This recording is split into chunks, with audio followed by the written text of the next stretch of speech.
Hello you guys, today I'm going to be doing a tutorial on how I achieve this soft, fluffy, juicy looking twists. This style is called spring twist and I'm going to be showing you how I did it on my 4C hair. Let's go. Hello. So I start this hair on my freshly washed, moisturized, detangled and stretched hair, and so what I'm doing now is just putting the hair up so that I can decide how to start my parts.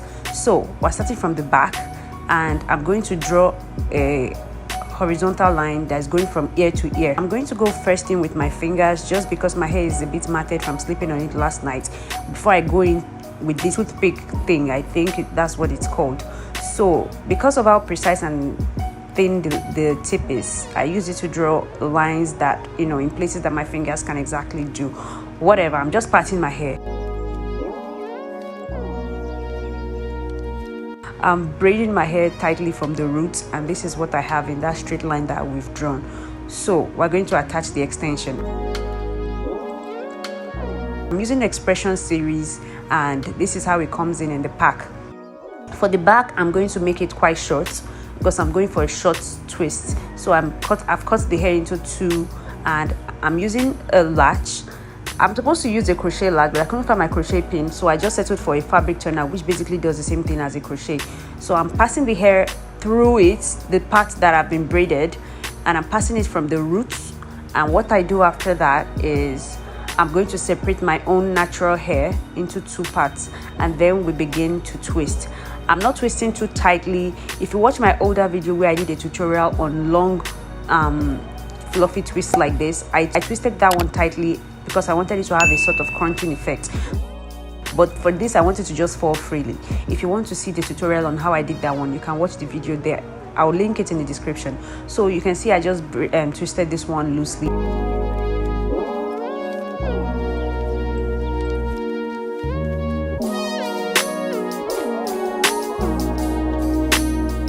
The extension is not much longer than my hair because I want it to be short. I want it to just get to the shoulder, just brush the top of my shoulder slightly.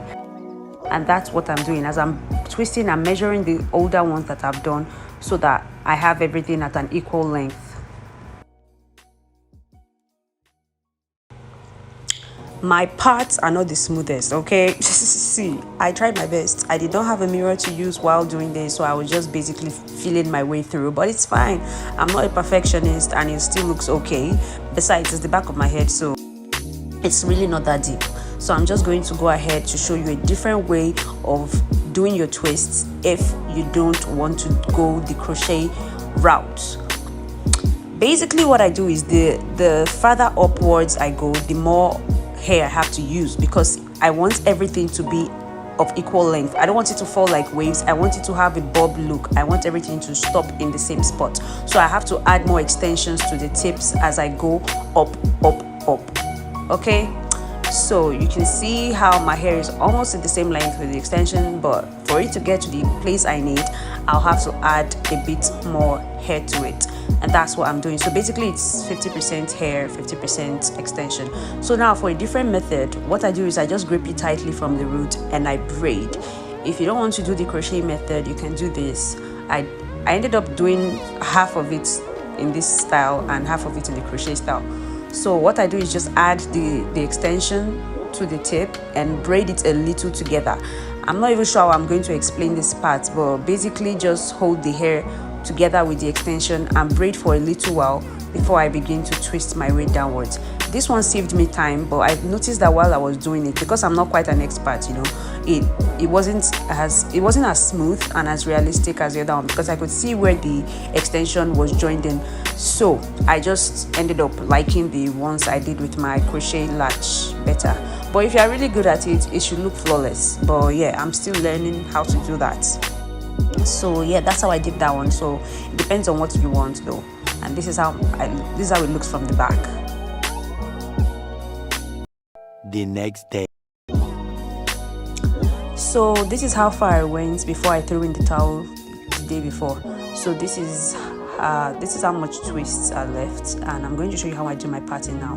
for those who might want to know. So basically I do my parting from ear to ear at the back, and in the front I'm kind of drawing straight lines from wherever I stopped the patterns towards my face. The lines are straight, and one of the advantages of doing my lines like this is that it saves me more time. And also, see, I'm going for a center pattern, but if I would like to switch it to a side part or whatever while wearing this hairstyle, it just looks natural and it doesn't look wonky, and just made me be able to size up what is left to do. Now for the front, I'm not going to cut my extensions because, like I said, the farther up you go, the more the lengthier the hair you need to use will be. So for the front, I did not even bother cutting my extension. I just used one long piece, and it still stopped at the same spot as the others, and that's how I got everything. Just get everything in a uniform length. So that's how I did it. And I'm almost done now, so thank you very much if you've made it this far for watching, and be sure to like, share and subscribe and all of that good stuff. And yeah.